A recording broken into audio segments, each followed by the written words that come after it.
ஒரு சாதாரண இயக்குனரின் மகனாக சினிமாவில் அறிமுகமான விஜய் இன்று தமிழக முதலமைச்சராக மாறியிருக்கிறார். 1992 நாளைய தீர்ப்பு.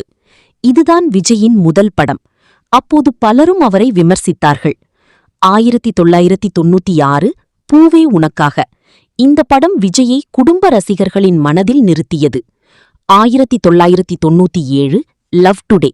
இளைஞர்களின் ஃபேவரட் ஹீரோவாக விஜய் மாற ஆரம்பித்தார். 1999 துள்ளாத மனமும் துள்ளும்.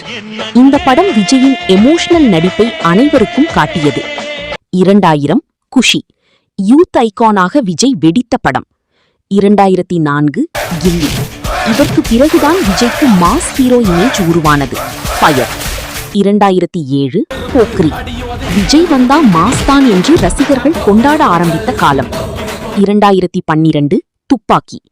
விஜயின் கேரியரை அடுத்த லெவலுக்கு எடுத்துச் சென்ற படம். 2014 கத்தி. சமூக கருத்துக்களை பேசும் ஹீரோவாக விஜய் மாறினார். 2017 மெர்சல். அரசியல் வசனங்கள் வைரலாக ஆரம்பித்தது.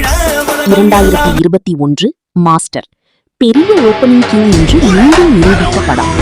2023 லியோ. உலகம் முழுக்க விஜய் ரசிகர்கள் கொண்டாடிய பான் இந்தியா ஹிட். 2025 ஜனநாயகன்.